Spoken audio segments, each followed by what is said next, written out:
Buhari is the only person who has not been kidnapped, says Peter Obi. Wow. I'm sure Peter Obi is speaking to the deplorable state of security in Nigeria as of today and how security has so badly degraded under this current administration by Buhari as the president, or under Buhari as the president. So I'm sure he made this comment during this campaign at Osun State, Oshogbo or so. So he is trying to say here that the state of security in Nigeria is so terrible that both senators and members of House of Rep and different political class members have been kidnapped.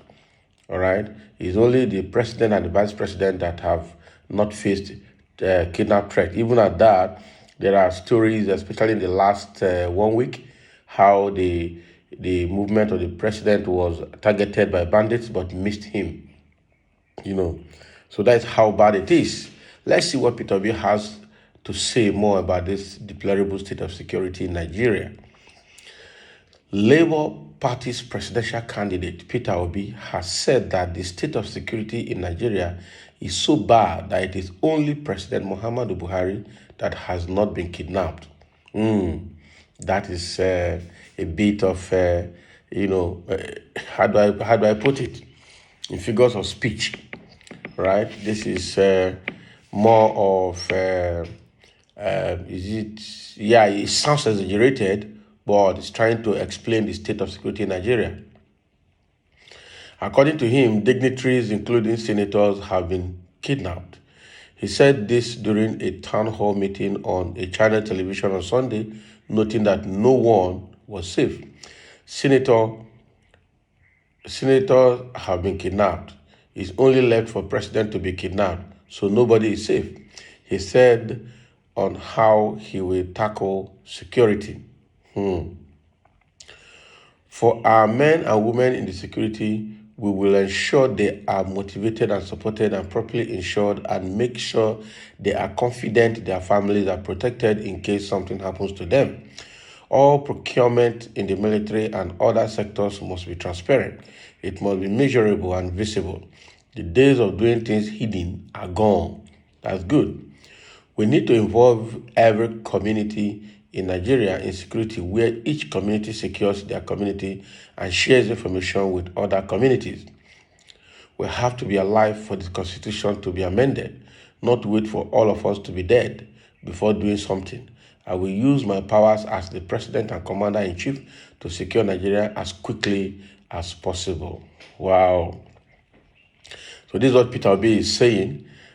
He's speaking, he had a channel television interview on Sunday, and that was where he mentioned this, not during his campaign at Oshogbo.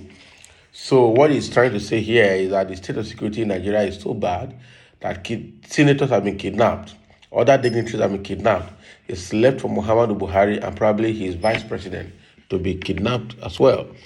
So what he's trying to tell us here is that if he's elected into power, he will use his powers as the president and commander-in-chief to make sure that lives and properties are properly secured as fast as possible. All right. First of all, he will make sure that the police is and all the security agencies are properly insured. I think one of the problems we have that has led to compromising of the security system is that if a security agent or a military person dies, nothing comes to his family. Right? Both the police, the army, the navy, the air force, and other security agencies.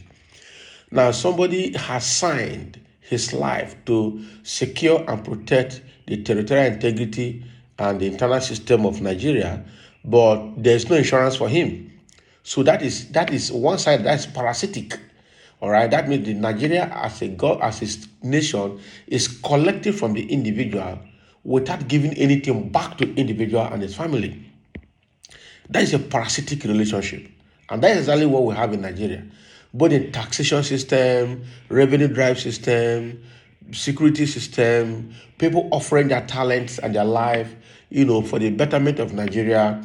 Nigeria government will continue, especially in this current administration, will continue to look for the way to extort and exploit the citizens without giving anything back to the citizens. And that is terrible. That is absolutely terrible. Teachers will work, all right? Civil servants will work their life for 35 years. Will retire, they can't get their pension, they can't get their gratuity, they can't get anything. Security agencies are dying. Armies, police, Navy, Air Force have all died in the process of fighting insecurity in Nigeria. There's no proof that those families of the dead have been properly compensated by the government that they choose to serve with their life. All right? And that is actually the reason why people don't want to join the army today. People don't want to join the police anymore. All right? Because a place where, and that is the more reason why people are even leaving Nigeria, a place where you pay tax and nothing comes back to you as a taxpayer. Not talk of a country where you submit your life to serve, and at the end of the service life, after 35 or 40 years, you don't have anything back to yourself. Pensioners are dying on queue getting their pension. Gratuities are not paid, both federal and state government. Right? It's terrible. So Peter B is coming out here to say that he will make sure that security agencies helping to fight the insurgency in Nigeria will be well compensated and will be insured. Their families will be insured to make sure that if anything happens to them, at least there should be a compensation to keep their families going after they must have, passed on in the process of trying to serve Nigeria as security personnel. And that is a very good statement from a president to be. All right. We've not heard this from any of the contestants, both in the past and in the present, apart from hearing it now from Peter Obi, giving concern to the life of the security personnel fighting the security insurgency in Nigeria. And that is a very good one. All right. He is also saying that he will engage communities. That is community policing. And that is also a very good move. Community policing, where communities will pay attention, close attention to the security of their communities and share such security information with the neighboring communities so that at the end of the day, there will be a collective effort to deal with insecurity at all neighborhoods. All right. And I'm sure at that level, the information shared with security agencies will be kept sacred and secret so that, the people sharing and participating in community policing will not be exposed to security hazards. Okay, we're in a country right now that if you see a security threat in your neighborhood and you report to police, the next day the security intruders or the wicked guy will call you back and say, well, say you reported us to the police. We don't hear, or they don't tell us that you report to the police. Make you wait for us when they come. So because of things like that, that is a sabotage. And for things like that, people are no longer participating in community policing because it's not safe and it's not secure. And the police also compromise because they pay attention to who gives them the best prize. It's about who pays the piper. All right? So it's about who pays the piper. The piper will definitely dance to the tune of who pays him. Okay? So the police now are subject to who offers the best prize. You understand? And if the hoodlums are the people sustaining, maybe in one way or the other, are people paying the police through back door, all right? You can never get justice in such environment. And that is the current condition we are in today in Nigeria.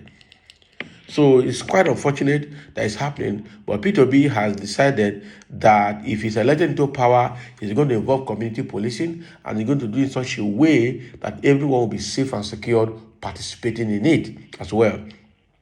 We've got a few comments here, from individuals. Let's just share a few of them before we wrap up this session. Obi is the only man that gives me hope in this country. That is a comment from a citizen. All right. Another person is saying, add me too. If not Obi, no other. That is a very good one. Then be ready to leave Nigeria after February election.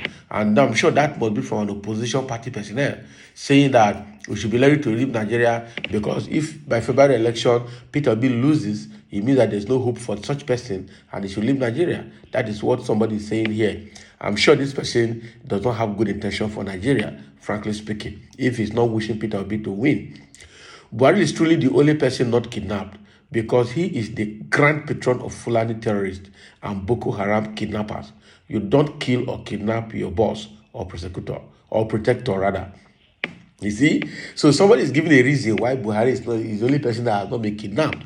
And the reason is because he is a patron to kidnappers and Fulanis, bandits and kidnappers. All right?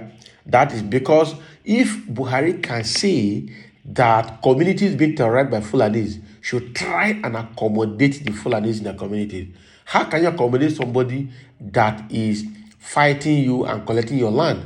It's not possible.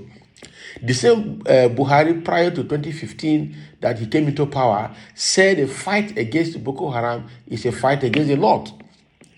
That means he doesn't want Boko Haram to be tackled. So what does that say? That is a patron now. That is it. That is it. All right. So this person that made this comment, it might be correct in all ramifications. So Yobi has not told us that himself was kidnapped. The man is just fooling himself. No. He is just talking about the present administration and the present officers in current administration. All right? That the people in current administration, the only person that has not been kidnapped is Buhari and probably his vice president. Okay, so he's not talking about the whole Nigeria, including himself. He's talking about the people in current administration. And that should be properly guided. Okay, that should be properly guided. That should be properly guided, because the truth is that almost the major dignitaries in this government have all been kidnapped. A lot have been kidnapped, and if security agencies, if kidnappers could enter NDA, what else? If they can go and destroy the guard of brigade in Abuja that is protecting Aso Rock, what else? That means if they get Buhari, they will take him. But they will not take him because it's probably their own. All right? It's probably their own. Somebody is saying, but you can't condemn the activities of IPOB, ESN, or non-government who are killing and kidnapping the innocent people in the Southeast, hypocrites, visionless religious bigots. No, the issue is that most of the people they call bandits in the Southeast are actually not ESN or IPOB. They are Fulanis that have come to, destroy the land and collect the land from the people. Because we have the histories of these people raping women at Ebonyi, at Enugu, and some part of Imo. That is the truth. So it's a tactical approach to destroy the security architecture in the Southeast. So by the time the invasion starts, the place will be porous and easy for them. Unfortunately, the current government is supporting that effort, because immediately there is such, the next thing they will do is they deploy the soldiers to go and kill everybody in the Southeast, especially in Olo, in Imo State. They have killed enough people there, arresting old and incapacitated men and women, arresting clergymen, arresting church members. What does that mean? All in the pretense that the bandits or the unknown government are hiding in the church. All right? But meanwhile, with all the insecurity happening in the Southeast, nothing has happened to any community. Government had never taken any action in the North. It's quite unfortunate. So I have several other comments here that I may not be able to share because of time, but this is what Peter Obi is saying about insecurity in Nigeria. Thank you for listening, and let's have your comment below.